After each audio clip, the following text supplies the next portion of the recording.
స్వామికి అభిషేకము చేతమురండి తేనెతో అభిషేకములట అభిషేకములట గొడుగుతో అభిషేకములట అభిషేకములట దంత విభూతి అభిషేకములట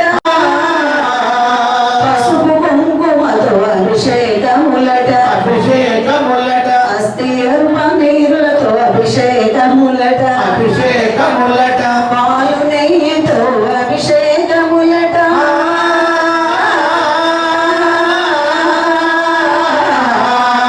పంచామృతముతో అభిషేకములట అభిషేకములట పంచదారతో అభిషేకములట అభిషేకములట గమ్మదర్పిస్తున్నది నాకు గమ్మదర్పిస్తున్నది గమ్మతనిపిస్తున్నది మాకు గమ్మతనిపిస్తున్నది మన సాయిబాబాకు అభిషేకమవుతుంటే అభిషేకమవుతుంటే గమ్మదర్పిస్తున్నది మాకు గమ్మదర్పిస్తున్నది గమ్మతనిపిస్తున్నది మాకు గమ్మతనిపిస్తున్నది శ్రీ సచ్చిదానంద సద్గురు సాయినాథ్ మహారాజ్కి ఏర్పరిచిన ఈ సద్గురు సాయినాథుడు సేవలు తరించేవారు ఎప్పటికీ కూడా వారి వంశాలు తరతరాలుగా ముందుగా నా భక్తులు ఇంటికే వెళ్తారు చెప్తారు.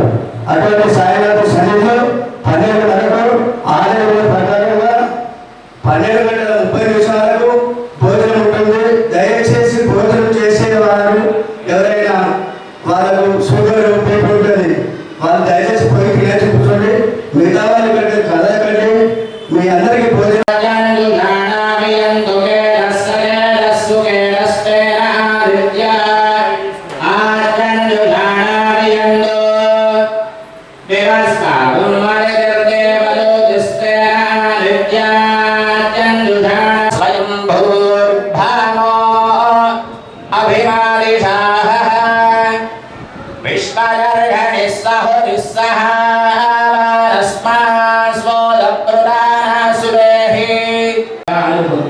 धीमहि तन्नो हनुमत् प्रचोदयात्।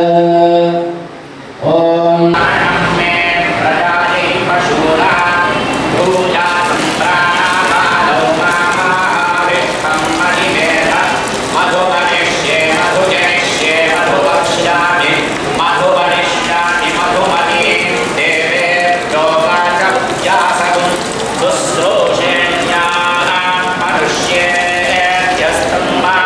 देवा अवन्तु शोभायै पितरो वदन्तु। ॐ शान्तिः शान्तिः शान्तिः।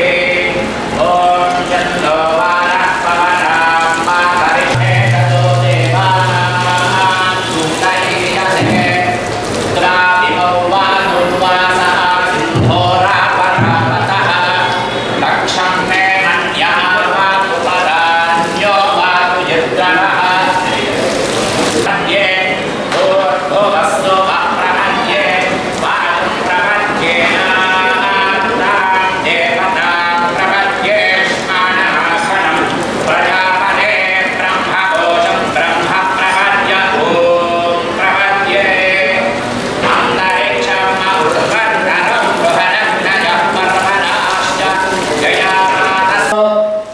अंतरिक्षं शान्तं तद्वायुना शान्तं तन्मे कालस्पतयः शान्ति शान्तिराजाशान्तिरश्वशान्तिरुषशान्ति यो रुद्रो अग्नो यो अप्सु जवोषभि ఆశీర్వదించేటువంటి వయస్సు మనకు లేదు. అయినను ముందుండేటువంటి పరమాత్మను మనం అందరం కోరుకునేది ఇట్లాగే నిరంతరం ఆయురారోగ్య భోగభాగ్యాలతో ఇటువంటి ఆధ్యాత్మికమైనటువంటి కార్యక్రమాలు ఇంకా చేస్తూ మనలాంటి వాళ్ళందరినీ పాల్గొనడం వలన ఏమి మనకు ఫలితం కలుగుతుందో వాళ్ళు ఆశీర్పూర్వకమైనటువంటి మంగళ శాసనాన్ని మనందరికీ ఉపదేస్తారు. అట్లాగే ఇవాళ విశేషం ఆలయ నిర్మాణం నుంచి సద్గురుం సచితానందం పరమానందరూపిణిం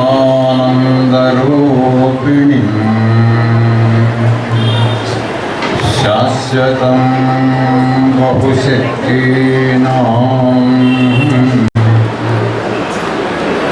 శ్రీమద్ అఖిలాండ కోటి బ్రహ్మాండ నాయకుడైన సాయినాథుడి యొక్క జీవితం వెంట వస్తుందా అని మనకు శాస్త్రం చెప్పి కొందరికి రోజులు జపం చేసుకునే అలవాటు ఉంది.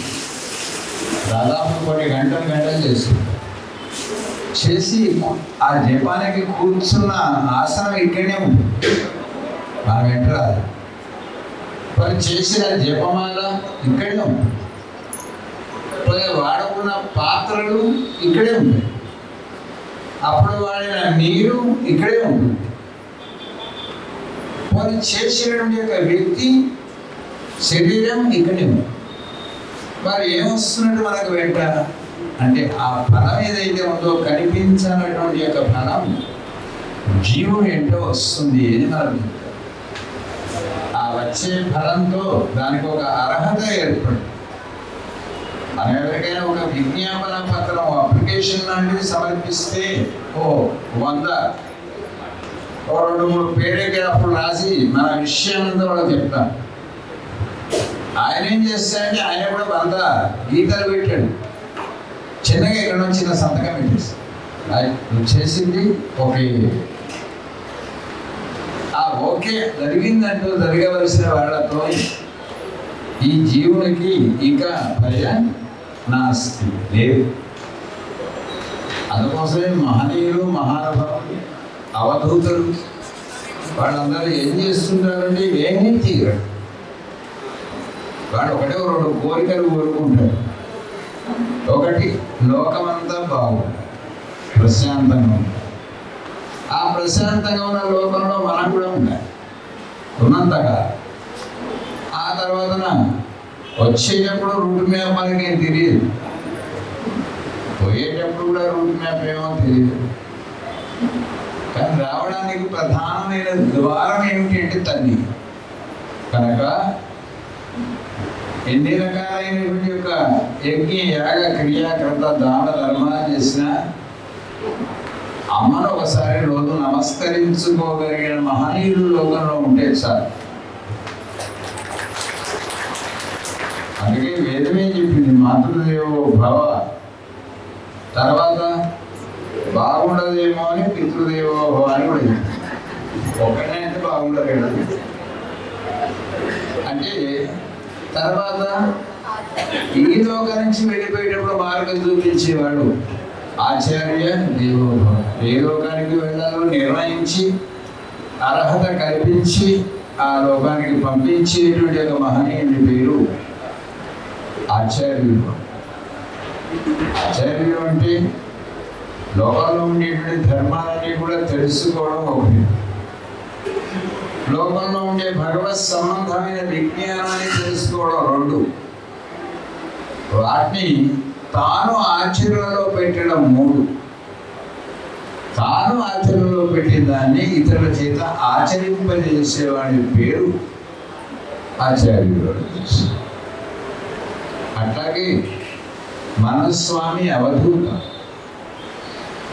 మనకేమో ఏదైనా పని చేయాలంటే శాస్త్రాలు పురాణాలు వెతికి దాంట్లో చెప్పినట్టుగా చేయాలి. కానీ సాయినాథుని విషయంలో